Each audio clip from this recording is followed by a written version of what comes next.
Hello guys, कैसे हैं आप सब लोग। आज इस वीडियो में हम 3 बहुत ही इंटरेस्टिंग और इम्पॉर्टेंट टॉपिक डिस्कस करने जा रहे हैं इन EMFT। तो these topics are electric pressure, electrified soap bubble और energy stored in the electric field. So ये सारे टॉपिक्स बहुत इंपॉर्टेंट है, ये वीडियो बहुत ध्यान से देखनी है। सारे टॉपिक्स इंटरेस्टिंग भी हैं, बहुत अच्छे से समझ लेना है। हम स्टार्ट कर रहे हैं with electric pressure. So we all know what is pressure, force per unit area, we know it is pressure। अब इलेक्ट्रिक प्रेशर, हमें इलेक्ट्रिक फोर्स भी पता है, अगर एरिया पता होगा तो फोर्स पर यूनिट एरिया निकाल लेंगे और इलेक्ट्रिक प्रेशर बन जाएगा, right. So if I have a charge surface, तो इस चार्ज सरफेस पर कुछ इलेक्ट्रॉनिक फोर्स चल रहा होगा एट एनी पॉइंट P। अब मैंने पॉइंट P को एक आउटसाइड पॉइंट लिया है, ये जो मेरा सरफेस है इससे बाहर है ये point P, right. So point P is outside, so we have taken a very small area, एक छोटा सा एरिया ले लिया है पॉइंट P के जस्ट पास में। इस सरफेस पे जो सबसे पास में एरिया है उसे हमने डेल्टा S लिखा है। Delta S is the smallest area जो कि इमीडिएट विसिनिटी में है ऑफ फील्ड पॉइंट, ठीक है। पॉइंट P से सबसे पास जो एरिया है उसे डेल्टा S लिया है, राइट। सो जो रेस्ट पार्ट है पॉइंट्स नहीं है जो इस एरिया के पास नहीं है, एक एरिया ये है और बाकी सारा पूरा सरफेस का एरिया।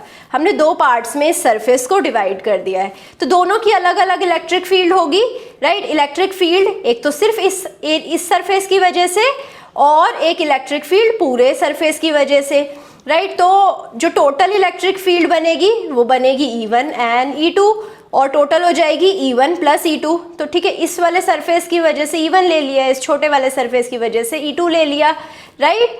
तो हमने क्या करा, E1 प्लस E2 हो जाएगा सिग्मा अपॉन एप्सिलॉन नॉट, जो कि हमारा गॉसेस लॉ।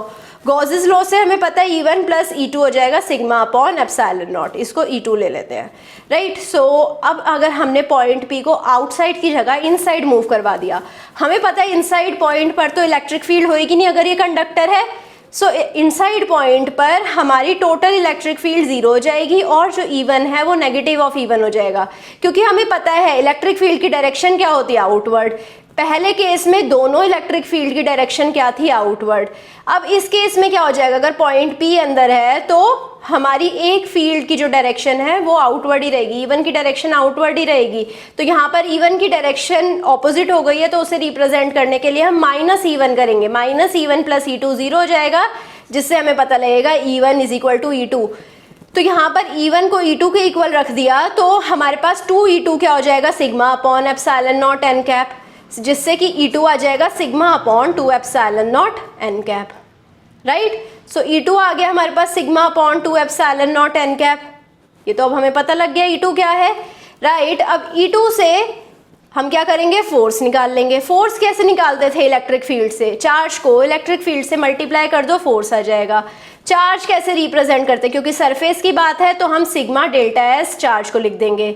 इलेक्ट्रिक फील्ड क्या है, sigma upon 2 epsilon naught N cap, right. तो इसको अब कैसे लिखेंगे, sigma square delta S upon 2 epsilon naught N cap, right. तो ये तो हो गया फोर्स। सो प्रेशर क्या हो जाएगा, force divided by delta S।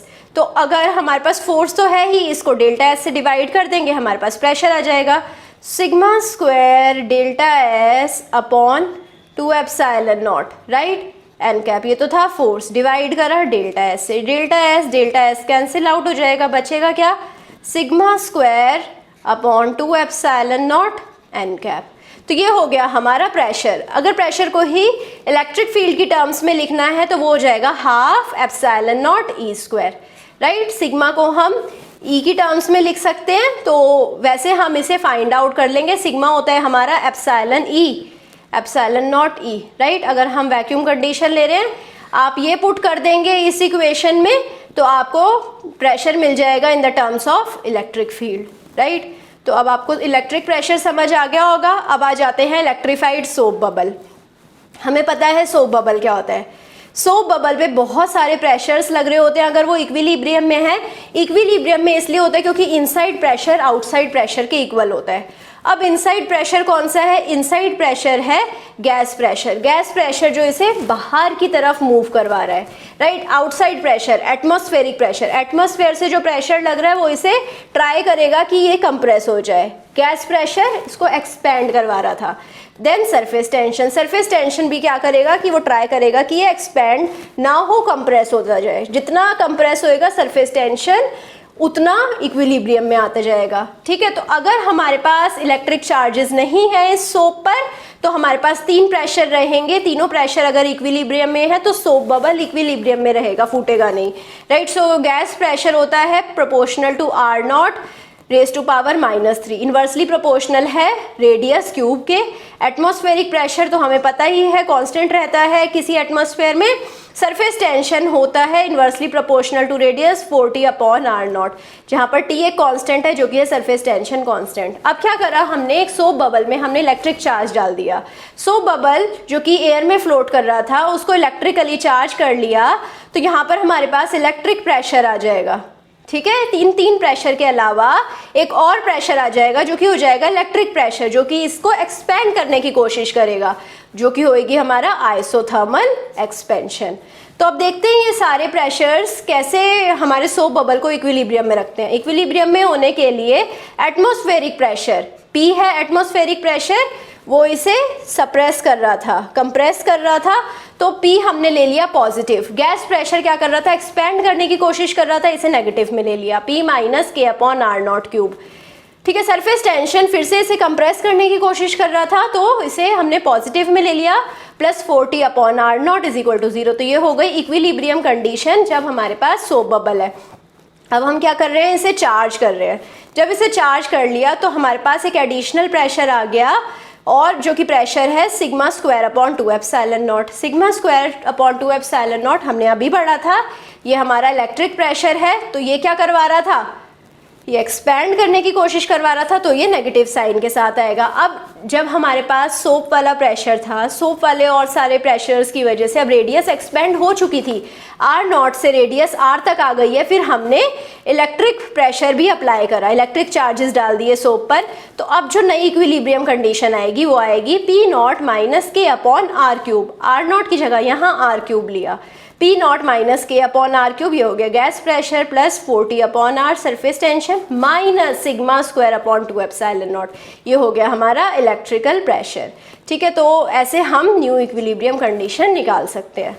अब आ जाते हैं energy stored in the electric field. Energy कैसे निकालेंगे? एनर्जी के लिए फिर से हमें प्रेशर देखना होगा, हमें वर्क डन देखना होगा। हमें प्रेशर तो पता है क्या है, वर्क डन कैसे निकालेंगे? वर्क डन किसी भी डिस्टेंस के मूवमेंट पर होता है। अगर हमारा वॉल्यूम है जो वो एक्सपैंड कर रहा है, कितने रेट से एक्सपैंड करा, डेल एक्स अमाउंट एक्सपैंड कर गया। सो जो वॉल्यूम हमारी एक्सपैंड हुई वो हुई ΔX × ΔX, राइट।